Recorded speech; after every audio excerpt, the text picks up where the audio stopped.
Once again, we welcome you to Moving Forward with Young Voices. Happy to welcome a new contributor to Young Voices to the show. His name is Pieter van Wingerden. And Peter, as a Young Voices contributor, already we know you've got something going for you, but take a moment here and tell us just a little bit about who you are and what you do. Absolutely. Well, Brian, first of all, thank you so much for having me on. I'm excited to be here. I'm a senior at Claremont McKenna College in beautiful Southern California. I study government and Asian studies.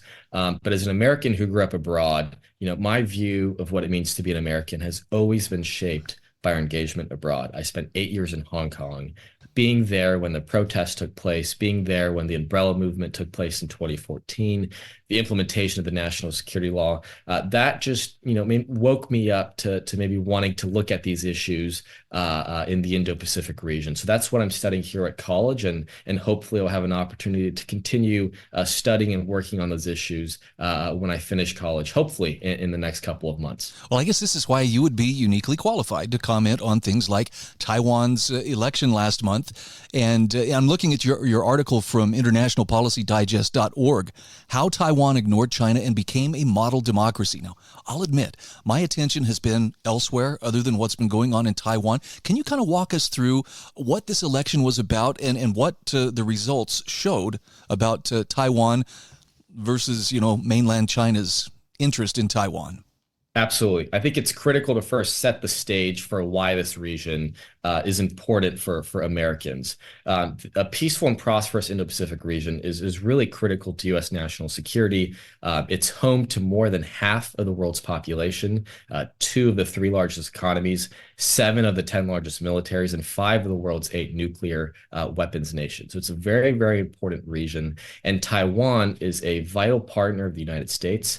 Economically speaking, half of the worldwide container fleet passes through the Taiwan Strait. 3/4 of the world's largest ships pass through Taiwan Strait. And what gets talked about a lot, and rightfully so, is the semiconductors that Taiwan produces. So about half-ish of all semiconductors, so anything with a light switch, your phones, your laptops, anything that's electronic has a chip. About half of those are made in Taiwan, and 90% of the world's most advanced chips are made in Taiwan. So that's sort of the setting the stage. It's a really critical region. And on January 13th, Taiwan held its elections for both the presidency and its 113th seat legislative yuan. So they have a unicameral legislature. And at the presidential level, the DPP, the Democratic Progressive Party ticket, won the elections. At the legislative level, no one party took the majority.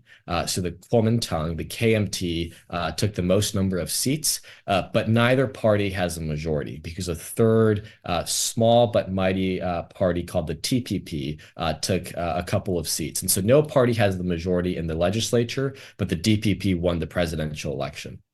Okay, so what does this mean for Taiwan? I know that most of my awareness has been limited to, well, China's making some pretty strong statements about Taiwan, and the U.S. is very concerned about those statements. But what exactly were the Taiwanese voting for? Go ahead. That's an excellent question, Brian. I think the DPP, at the risk of oversimplification, is sort of generally viewed in the United States and our allies and partners viewed as the party that is more open to friendlier ties with the West. Mainland China views William Lai, President-elect William Lai, is viewed by the Chinese as someone who supports, Taiwanese independence. He's been labeled all kinds of names.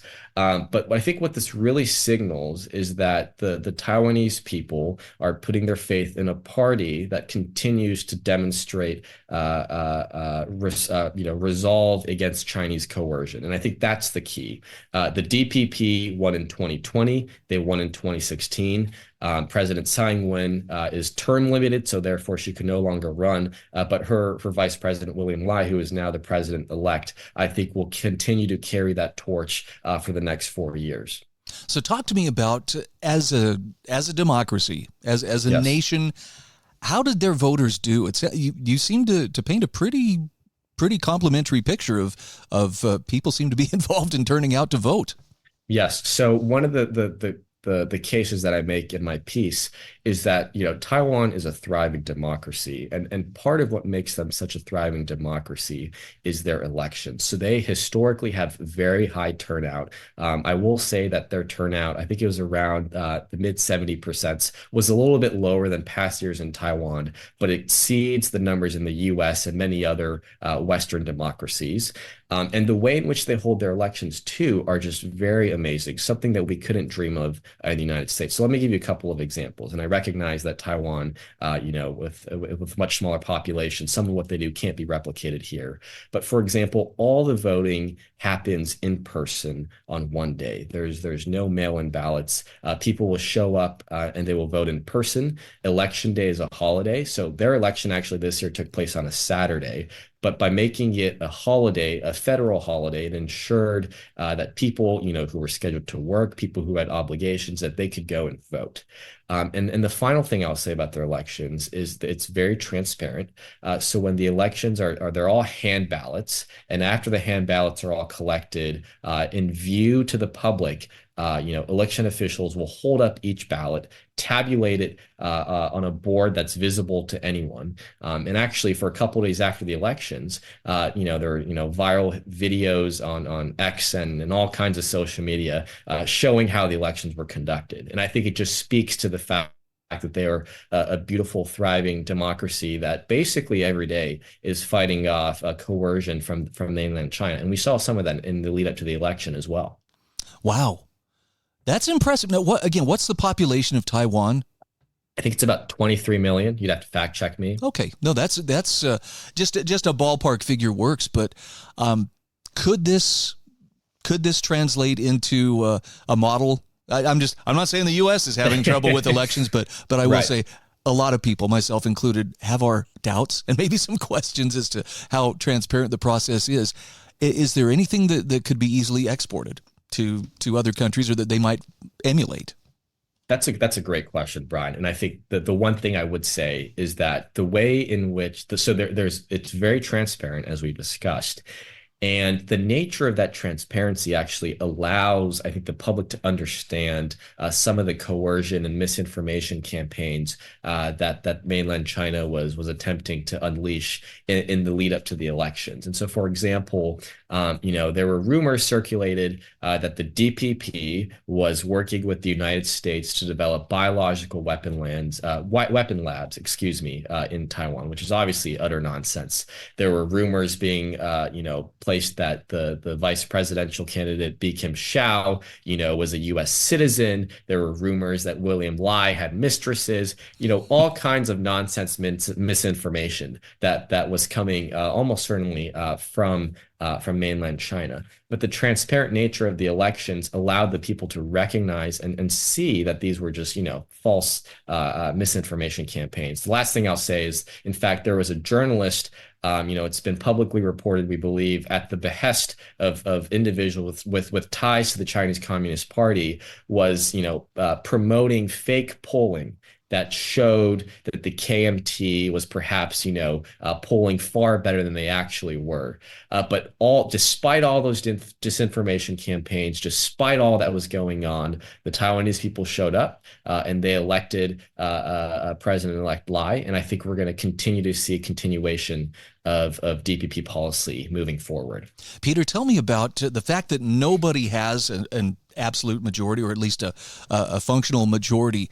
Does that help to stabilize things? Keep basically one party from ruling all the other parties? Yeah, so I'm going to have to give the lawyerly answer of it depends. And so I think in this case, right, so the Taiwan People's Party, which is this third small party, their candidate received 26.5% of the vote. So there is a sizable chunk of the population in Taiwan that didn't vote for the two large parties. But as I said earlier, Brian, no, the DPP and the KMT, neither side has a majority in the legislative yuan. And so I suspect that both parties are now thinking about ways in which they're going to have to work with the TPP to get enough, support, enough majority support to advance their policy agendas. And I suspect that that's where we're going to see some collaboration from one side or the other. Boy, I'll tell you, after reading this, I'm actually feeling a little bit encouraged. just because the election year here in the U.S. is it's a hot mess. And so Yes. it's good to see that in other nations where the stakes are, I think, pretty high, China, Absolutely. Taiwan, that's pretty high, it can still be done. I just hope that Absolutely. sanity will prevail here and that we can follow their example. Again, Yes. we're talking with Pieter van Wingerden. Pieter, for people who wish to follow you or access you on social media, what's the best way to go about that? You can access me on Twitter at Van Wingerden Pi. That's VanWingerden, and then PI. Hope to see you there. Okay, thanks again for your time, and I look forward to following up. Hopefully we'll get a chance to talk later this year and see how things Absolutely. are going. Thank you for having me, Brian. I appreciate it. My pleasure.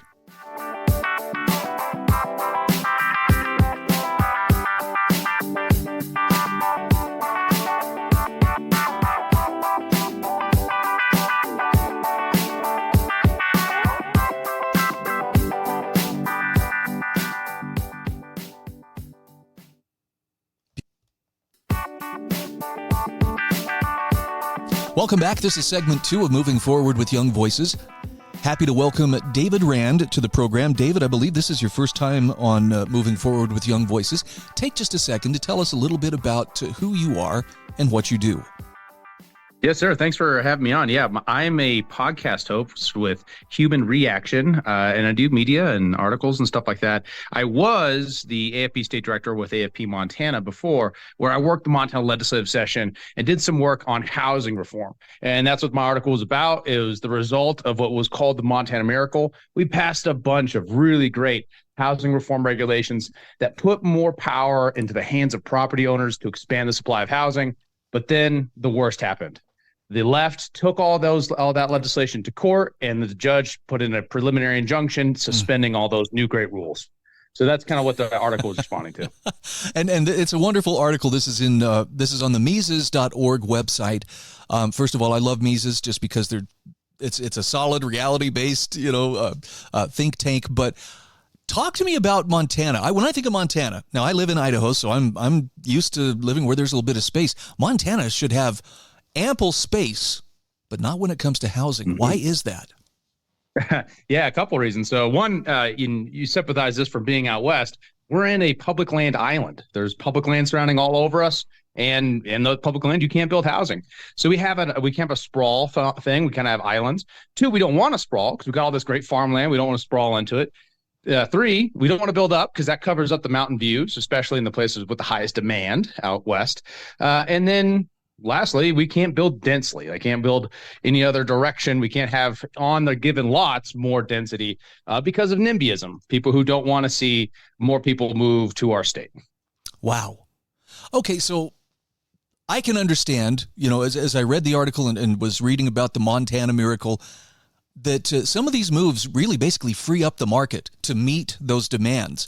Can you give me a couple of examples of what were some of the things that were done to basically loosen the restrictions that were causing a shortage of housing? Sure. So things like minimum lot sizes, that's like where you say, if you're going to build a house, it has to be at least this big. Well, we're saying, we're going to lower that floor, right? Like a minimum wage. Minimum wage creates unemployment. Minimum lot sizes create just larger houses, right? So we're going to say we're going to lower that floor. We're going to allow for less zoning. So some zoning rules are like it has to be a single family zone in this area, things like that. We had one that allowed you to more easily repurpose commercial zoned properties into housing if you wanted to. Just things that just empowered the property owner and allowed people to do more with what they had to expand property. Oh, also ADUs. Things like triplexes, things like that, just opening up the rules and reducing the regulations. I mean, I'm happy about all of those. Now talk to me about, so why would people fight against that? Why was it necessary to go to a judge and get an injunction and basically kill the Montana Miracle? Well, this is the big story of it, right? This is the civilizational story. There was a time when we said, hey, if you're not part of the guild, you don't get to participate. If you want to compete and you're one of the plebs, you don't get to compete with the middle class because you got to get the certifications and do all the right rules. And then this miracle happened that created the modern West. If you check out Deidre McCloskey's Bourgeois Virtues, she digs into exactly how that happened. What are the virtues that allowed that to happen? And when she did, it articulates that there was a period of time where we decided to say, hey, competition from that young person, competition from that low income person, that's not an injury to the people who currently have a stake in the current system. And that's what this judge did. He repealed that idea. He said, no. If you build nearby me and it reduces the possible amount that I could sell my house for, that is an injury to me, violating a core concept of what makes the West what it is. Wow. I don't even have words for how frustrating that must be. And look, it's true. Well, maybe that building will impact the judge's property, but if he's not actively selling it, then he hasn't suffered an injury, has he? And you don't have a right. You have a right to property. You don't have a right to the value that other people place on your property, to a particular nominal, spontaneously ordered price that comes from the marketplace, from the consumer's evaluation of how much they value your property. You don't have a right to that. So, that definitely doesn't trump my right to build an ADU so that I can make more income on my property, right? So that's that, ordered liberty happens when we focus on property rights, not on trying to fix all the problems of the world, such as I need to be able to retire with what I feel like should be the right property value of my house. So I'm going to use government to keep you from using your property the way you see fit. That's the violation. And that's the core thing that if we walk away from who we are. Wow. David, talk to me about, you mentioned in the article, you spoke in front of hundreds of conservative grassroots activists from around the state. What was the reception like? I mean, obviously the conservative grassroots folks recognize, hey, step back, let the market do its magic. Did you get pushback while you were out there on that speaking tour? Really, there was two different groups of people. And I always got a mixed crowd. One group of people would always say, I'm here for the consistent freedom philosophy that enables free markets and prosperity. And we know that is based on property rights. So they would say this is a property rights regime and it reduces regulations and allows people to do with what they want on their own property. Live and let live. That's the Montana ethos. And they're very supportive. The other group would say, yes, but I have a stake in it and it is going to personally impact me. I have rental properties. I have XYZ, and I wanted to see those prices go up. And that's that injury, by I don't get the price that I want sort of ethos, and I'm willing to use government to do that. And really, that was just the distinguishing factors. Who is pursuing a consistent philosophy of liberty via property rights, and who was out for number one and making sure that people couldn't build in ways that impacted them. And there were other concerns too, like, if people move here from California, we'll become more Democrat and stuff like that. But those were always superficial concerns. The big one was, I don't want to see people not like me move to Montana. And that's why I oppose the apartments building going up over here or reducing these regulations. So what I advocate for is a return to those freedom philosophy first values that don't look at young people like we're a damage to the older people, right? You don't have assets. That doesn't mean you're a bad person. That just means you haven't gotten the assets yet, So let's not close the door for the next generation. Let's get them access to the American dream. And the best way to do that isn't by going forward. It's by going to the past. It's by remembering what made us great in the first place. And that is the institutions of property rights and freedom. I appreciate what you were just addressing here too about the intergenerational dynamic that's at play here. And look, I want to think I'm above it, but gosh, it's almost like it's hardwired into us to be suspicious. New kids are getting together to reinvent the wheel. What are we going to do about this? Troublemakers. But I think you're on the right path though. And those who are wise enough to recognize, hey, this is the future. Or these young people, they bring something that will lead to a better future, as opposed to these are, people we have to compete against, for my stuff, my space, my view, my home's value. So that's right. I have to ask, I'm guessing that Montana has seen a pretty huge influx of people, particularly over the last 3 years. Yes? Mm-hmm. Yes, sir. About 40,000. Any idea what the demographics are? Are they seeing more young people come to the state, or are these typically more established people basically who can afford, the inflated values of real estate. I couldn't tell you the demographics, but I do think, especially if you look at, for example, Steve Daines' election in 2020 for Senate, the kind of interim elections in 2022, it definitely appears to be a more right-wing and ideologically consistent right than we've seen in Montana in the past. For years, since the 1910s, we've had a Democrat senator. And, John Tester's coming up for this year. It's going to be a very tough year, probably because of that. So it's going to be a mixture. I suspect it's a little bit older, but I do think there's consistently people who are COVID refugees and people who want to escape what's going on in the big cities. So I think they're going to lean more to the right regardless, in regards to demographic. Wow. I can certainly relate. 3 years ago, I moved to Southern Idaho from the Salt Lake City area, and well, I've never looked back. I don't think I would. Again, we're talking with David Rand. David, for those who want to follow you or otherwise access you on social media, what's the best way to do that? Yeah, you can check me out on Twitter at Liberty_Rand, and then check us out, Human Reaction Podcast. You just Google that. We got a webpage, YouTube, Spotify, we're everywhere. Okay. I strongly recommend to folks who want to have a better take on things, the Mises Institute is remarkable. David, thanks so much for being my guest. Thank you, sir.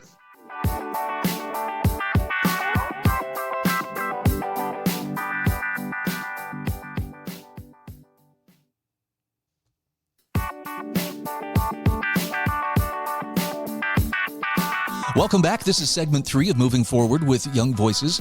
Happy to welcome a new Young Voices contributor. Eloy Vera joins me from Argentina. Eloy, how are you today? Very well. Thank you, Brian. For those who are meeting you for the very first time, could you take just a moment and tell us about who you are and what you do? I am a freelance political journalist. I'm a law student here in Argentina.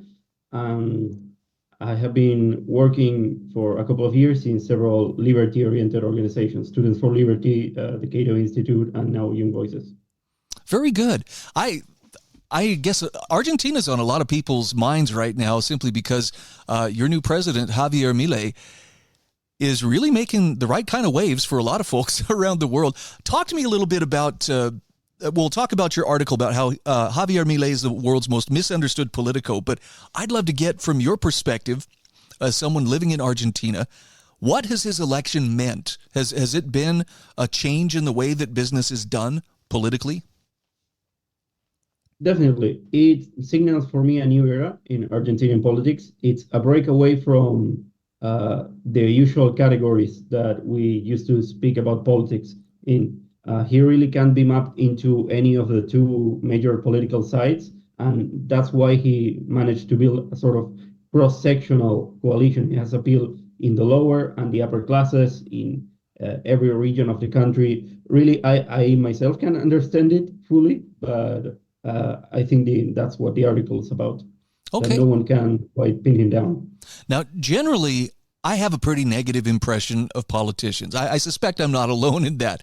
However, political leaders who actually have taken the time to study and comprehend economics, as well as the principles and practices of freedom, those are very rare individuals indeed. And it appears that Javier Milei is one of those people who has really understood. What can you tell us about his background intellectually? What does he know?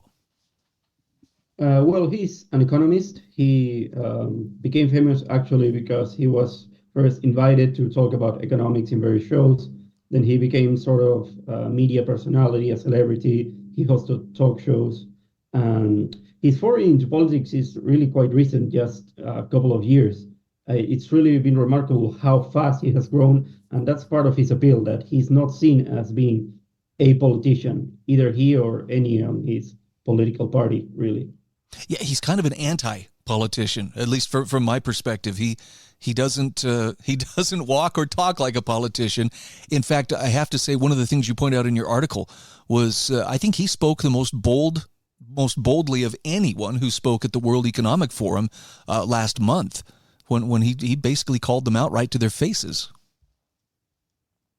Yeah, he certainly isn't afraid to show that he's a principled person, that he doesn't necessarily speak the language of political correctness or pragmatism or moderation, But that doesn't mean he's a radical or extremist or a populist like some international media seem to think.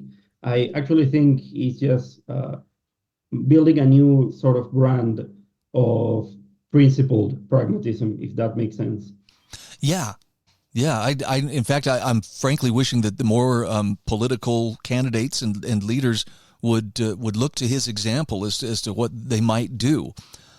So has life changed for the average Argentinian, or is there still an awful lot of work to do to basically shrink government's cost and influence in their lives? Definitely, there's more work to do.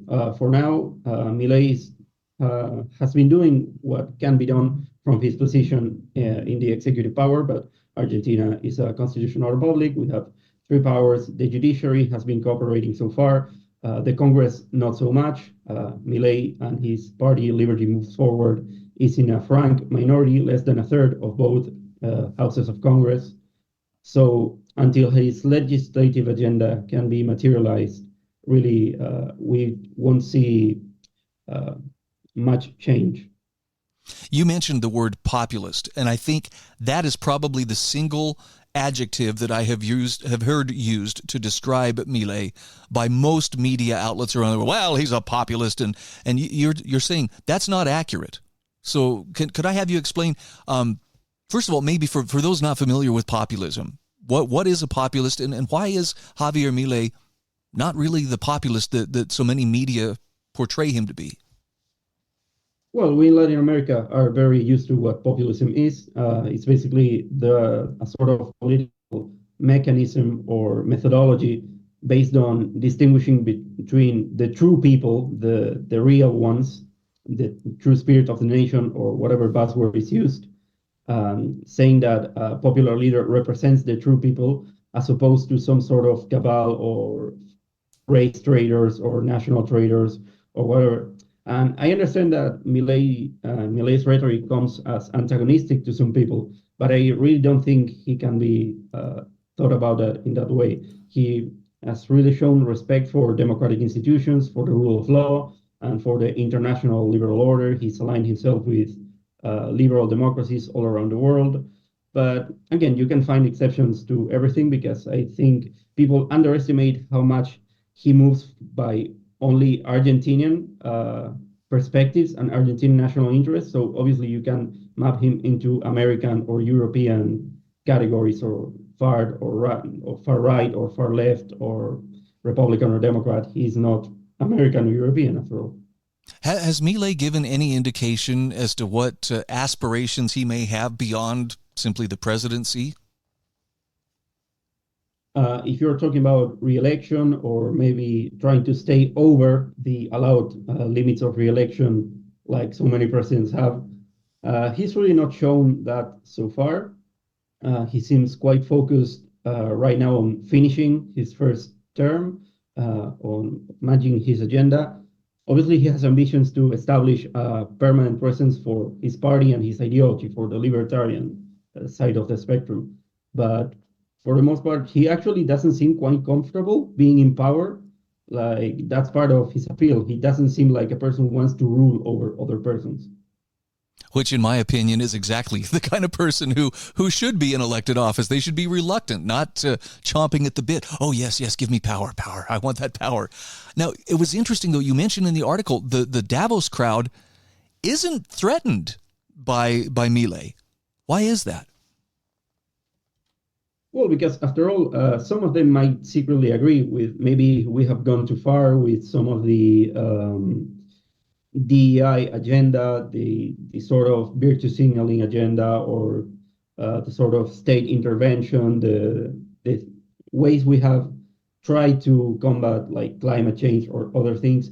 And Milei, I repeat, really, when you see him in person, doesn't come about as someone who wants to tear down institutions or the international liberal order.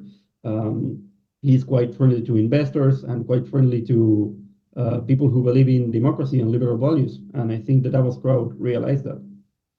Very good. Now, you mentioned the term punk economist. And actually, I really like this because you use the the genre of punk music to help illustrate his popularity. Talk to me about what we mean by punk economist, and then talk to me about punk music and how that relates. Well, actually, that's a way people refer to him, going pretty far back here in Argentina, because he actually looks like a punk musician or a rock star. Goes with his leather jacket, the crazy hair, all of this image. But at the same time, he's an economist. You sort of associate with bold, academic, boring. It's quite a contradictory image, like punk was, because punk was a commercial, massive genre of music that aimed at being popular, mostly. But is that contradiction, that becoming popular, what allowed it to pass from being just a counterculture to the mainstream culture, make it a sort of rebellious attitude mainstream? I think that summarizes the appeal of Milei, that he's bringing the counterculture into the mainstream in Argentina and in the world, apparently.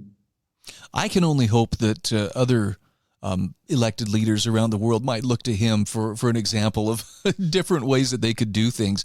But it seems like the system is very geared towards maintaining the status quo. Is he likely to encounter serious opposition on the world stage?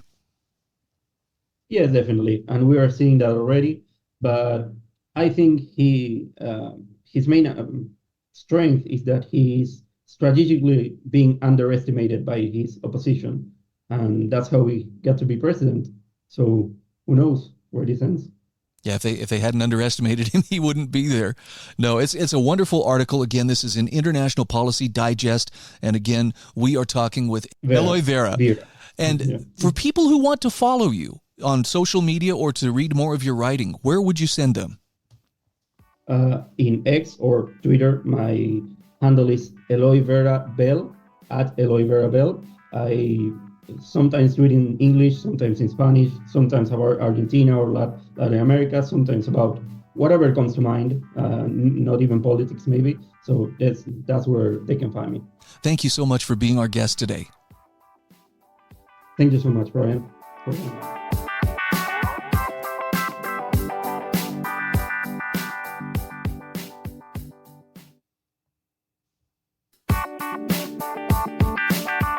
Welcome back to Moving Forward with Young Voices. This is our fourth and final segment today. We are welcoming Tyler Cochran aboard as a contributor. Tyler, welcome to the show. Take a minute and tell us just a little bit about yourself. Yeah, thanks, Brian, for having me on again. It's a pleasure always to get to talk to you, and I appreciate it. So I'm a second-year law student at the University of Iowa, and then I'm also completing a Master's in Biblical Languages program remotely out of Houston Christian University. I've just started writing for Young Voices again recently, and I write on issues concerning religion, politics, and culture. Topics which no one could possibly misconstrue or have difficulty with. No, I'm just kidding. Yeah. Actually, I'm looking at an article that you wrote for The Federalist about the ads that ran during the Super Bowl. He gets us. And I've seen a lot of people talking about these ads over the last week or so. For those who didn't watch, tell me a little bit about these ads. What exactly did they consist of? Yeah, so these Super Bowl ads were a part of the He Gets Us $1 billion ad campaign. And there were two commercials. One was a relatively shorter one that people didn't seem to have as many problems with. It was just a series of images of people in various life circumstances, an answer to the question, who is my neighbor, alluding obviously to Jesus's command to love thy neighbor in Matthew 22. The second commercial is really where people sort of got riled up about what He Gets Us was trying to convey, and that commercial seemed to depict Christians washing the feet of various people who many might consider to be the Christians' ideological opponents. And then at the end of this longer ad, it read, Jesus didn't teach hate, he washed feet. And this is obviously a reference to John 13, in which Jesus washes the feet of his disciples. Wow.